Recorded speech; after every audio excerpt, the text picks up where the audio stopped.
Hey, it's now my pleasure to introduce my old friend from the Department of Justice days, who was the ex-CIO for FBI and was indispensable in getting the summit organized. My friend Gordon Bitko, Senior Vice President of Public Sector Policy at the Information Technology Industry Council. Gordon, over to you.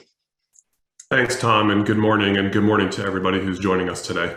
As Tom noted, I am Senior Vice President for Public Sector Policy at ITI, the Information Technology Industry Council. It's a privilege to be able to co-sponsor this event with GSA, and it really fits perfectly with our mission at ITI. As the premier technology policy trade association, we work on behalf of the world's leading IT companies to promote innovation and growth. ITI believes it's essential for government and industry to partner to develop and implement policies that ensure the government has timely access to the best available technologies. Exponential growth in data and the demand for services, the pandemic, and continuous cybersecurity threats make it more critical than ever that government and industry work together to deliver and manage technology services that support the needs of and provide benefit to individuals, organizations, and government at all levels. More than ever, delivery of those services depends on ensuring that the government runs on reliable and secure data center operations. The ambitious goals of Executive Order 14057, such as net zero carbon electricity production and net zero emissions from federal procurement, mean those data centers must also be resilient and sustainable. Over the next 2 days, you'll hear from leaders across government and industry as we start the conversation about what government can and must do to achieve those sustainability objectives.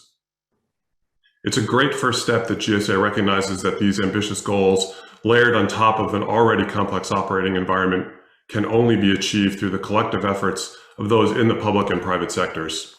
And so I'd like to recognize and thank Tom and the whole GSA team for working with ITI and planning this event and ensuring that leaders from government and industry have a chance to work together in addressing these challenges. To kick us off today, I'd like to introduce our opening speaker, Krystal Brumfield. Currently, Ms. Brumfield is Associate Administrator for the Office of Government-Wide Policy. She's also the Chief Acquisition Officer at GSA and Co-Chair of the Federal CAO Council. Before assuming this role, Krystal has had a distinguished career in both government and industry, serving as counsel to the U.S. Senate Committee on Small Business and Entrepreneurship, Chief Operating Officer for the D.C. Chamber of Commerce, President of the Airport Minority Advisory Council, and Chief of Staff for the Carlisle Airport Group. It's a privilege to have her here today to start us off. Krystal, over to you. Thank you, Gordon, and good morning, everyone. I'd like to invite you to the 2022 Data Center Sustainability Summit. As Gordon mentioned, I'm the Associate Administrator for the Office of Government-Wide Policy at GSA. GSA and OGP specifically is home to the Data Center and Cloud Optimization Initiative. Since 2016, our team has served as the managing partner to OMB for the Data Center Optimization Initiative, also known as DCIO. DCIO is the latest in the series of efforts that we have going towards for over 10 years to optimize and consolidate thousands of federally owned data centers, ranging from small server closets to large standalone facilities. We've made tremendous progress during this time period, achieving billions of dollars in data center related cost savings and closing thousands of facilities. You may have seen that the government achieved an enormous success at the beginning of this year when the first ever, all 24 CFO Act agencies received an A grade in the DCIO component of the latest FATARA scorecard. So I wish we could be gathering in person today to celebrate this accomplishment, but I'm pleased to know that I applaud every single agency for all of the years of the hard work that went through to achieving these grades. Congratulations to all of the agencies. So why is this summit important? Some of you might remember that the last summit that we hosted, it was on Cloud and Infrastructure Summit hosted back in October 2019, which was just a few months before everything shut down due to the COVID pandemic. And we saw that at that moment firsthand how critical cloud and IT infrastructure and the smooth functioning of our government services really are. We saw it firsthand and we couldn't avoid it. So just in 2 short, and some may say seemingly endless years, since this last summit, we've seen federal agencies make a lot of progress with consolidating the data centers, moving to cloud, as well as leveraging the commercial services and otherwise modernizing their IT infrastructure. These efforts have made it easier for agencies to achieve their missions and serve the American people, and that now makes it possible to better incorporate data center optimization and other important government priorities, such as sustainability, which we're here to hear a lot about today. So I don't want to get ahead of the other panelists, but what I do want to say is that we've made a numerous potential that the federal data center portfolio has played a significant role in helping the United States achieve the sustainability goals that have been set out for it by the Biden administration. By making some purposeful changes, we, as well as some hard decisions, have been able to change data centers that are owned and operated as federal agencies. We can help federal government make a leap forward into the transition to clean, zero emission, and renewable technologies. Today, you're going to hear about some truly impressive technology innovations happening in data centers over the next 2 days.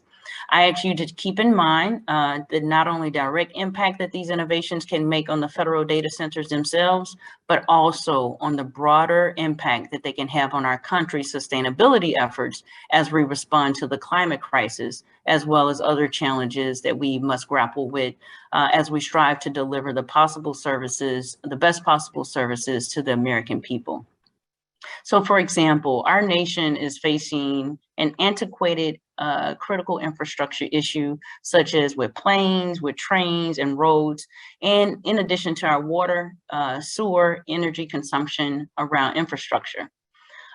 Today, we're talking about leveraging the public and private sector ingenuity, which is critical to modernization and transformation of every sector that underpins humanity.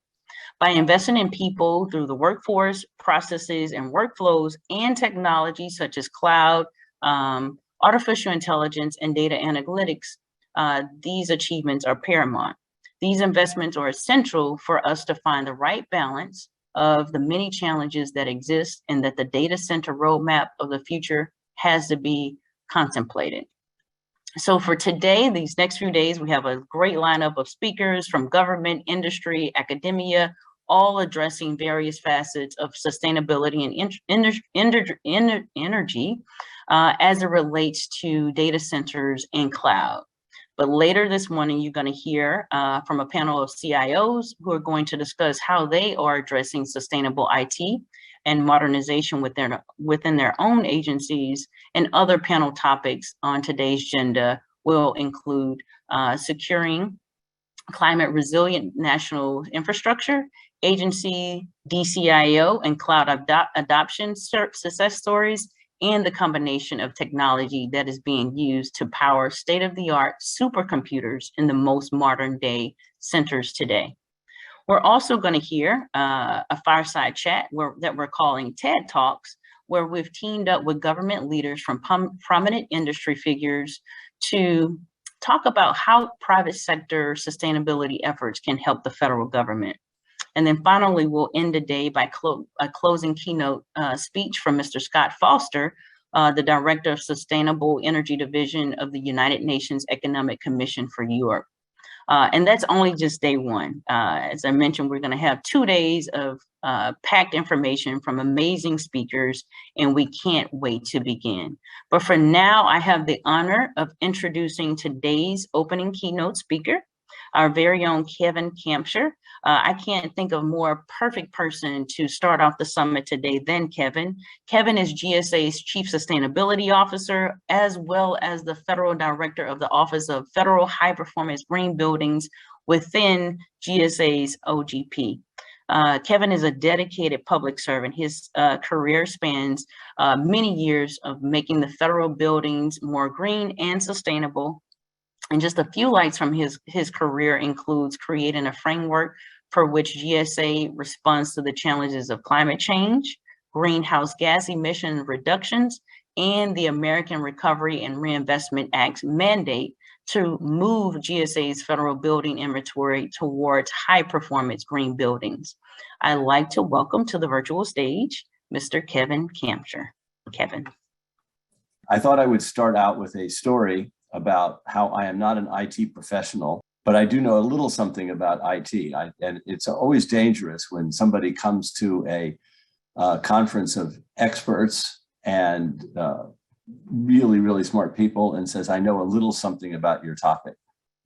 I got thrown into information technology back right at the end of the last century, when I had just finished being the project manager for the largest federal building ever constructed since the Pentagon, the Ronald Reagan Federal Building and International Trade Center. And we had a weird problem with IT within the Public Building Service of GSA.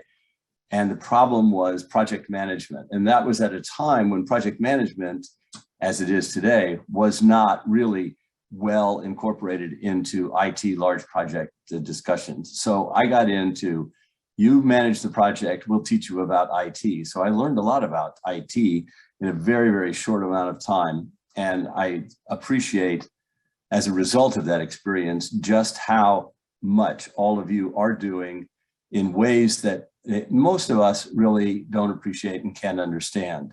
Databases, data centers, the size and magnitude of what's going on is almost unimaginable.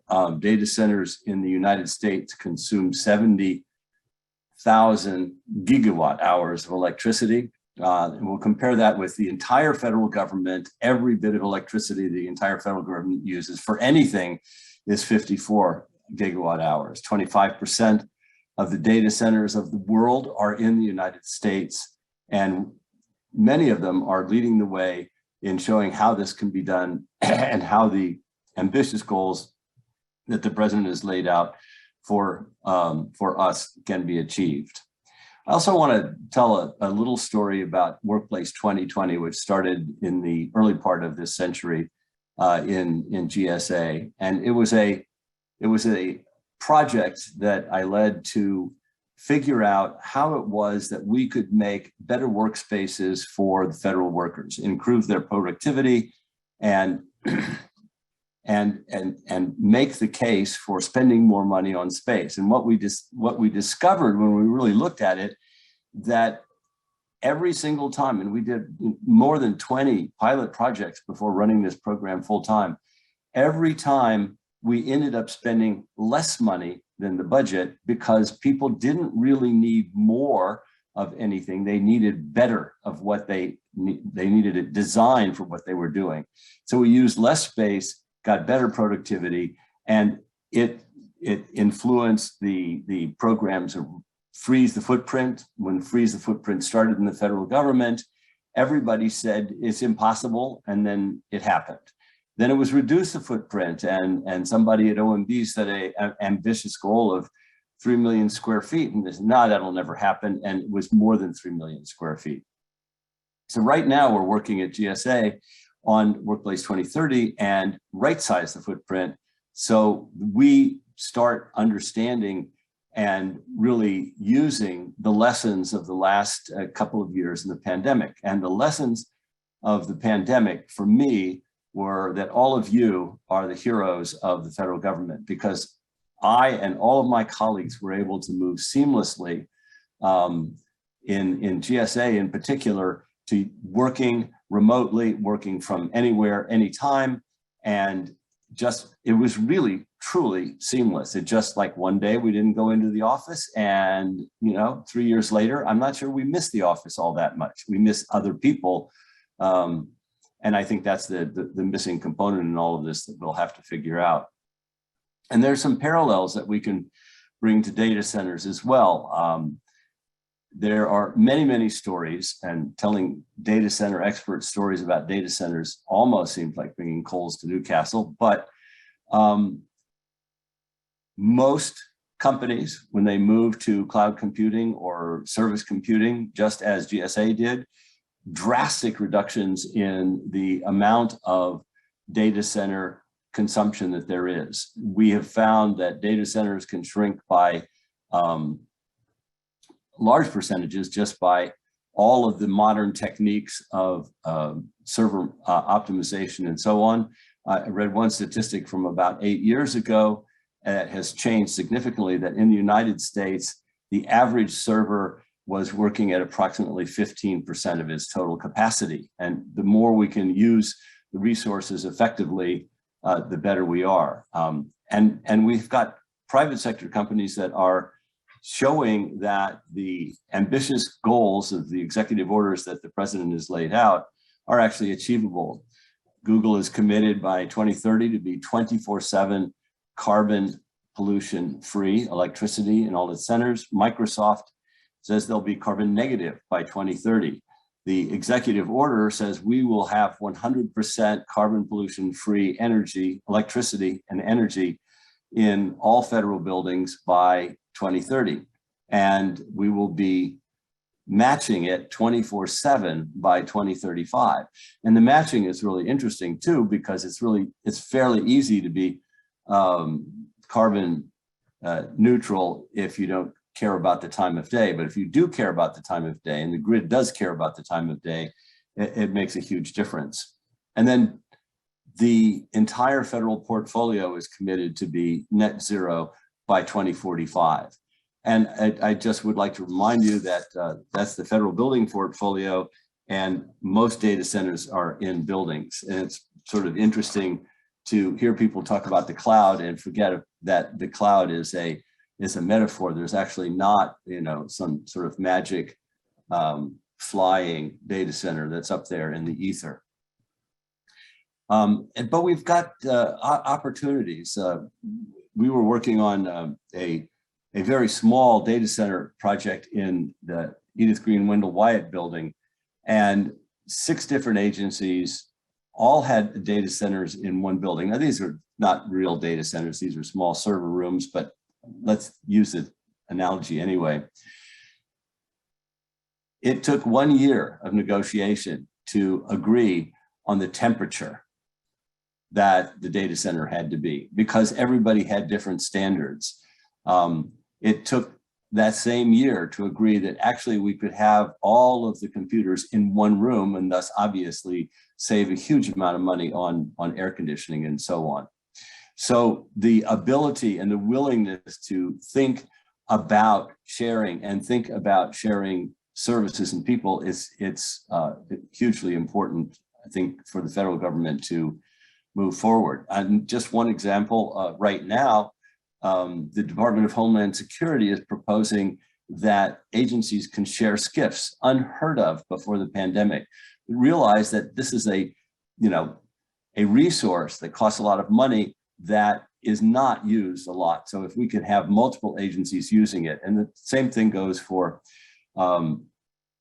probably data centers and servers. And I think we should be able to figure out how to share those so that we can maximize the consumption of resources. I think it's also, we talk a lot about energy consumption. It's worth remembering too that it's just not energy consumption, it's water consumption. The typical data center uses as much water as a city of 30,000 people. And that's a huge impact, especially if you look at where data centers are moving and how many data centers are in the rest. And I read just in preparing for this about a very interesting new technology where we're using fluorocarbons to cool or to dissipate the energy, because it's a phase change material. The phase change is different than, certainly different than water. And apparently it's hugely valuable because it can reduce the water consumption by 95%, which is pretty stunning. At the same time, if we start looking at the entire world of sustainability and in the environment, fluorocarbons are not really great materials to be creating and having around. And are we really looking at how much water did it take to create those fluorocarbons that are doing such a good job avoiding further consumption of water there. I think most people don't understand how much water goes just into air conditioning. In the United States, 50% of potable water is actually used for air conditioning and is evaporated and not actually consumed by anybody. That's a huge drain on what is becoming a more and more valuable resource. So I just want to conclude with a sort of a call that this isn't something that is a nice to have. It's not something that is it's something that is nice to have, but it's not only that. And it's something that is good to achieve, but it's not only that. It's actually imperative for all of us. The latest United Nations report is just shocking because it says, we are on the cusp of within a couple of years, if we don't reduce energy consumption to the Paris Accord levels, the ability of the world to limit climate change to 1.5 degrees is maybe at huge risk. And every single country is behind on their goals. So the one good thing is that a lot of what we deal with in buildings is people. People are notoriously difficult to control. They have their own individual quirks, needs, and so on. At least, and I think this is the only lighthearted comment I'll make, the nice thing is servers don't argue back. They do exactly what you tell them. So tell them to do good things, tell them to maximize their output, tell them to consolidate, and please continue with all of the stunning work that you are collectively doing for the viability, the resilience of the federal government, and ultimately for the resilience of our planet, our home. Thank you very much. And I hope this conference is really superb. And I can't imagine with the lineup that you've got in front of you, it won't be. Thank you.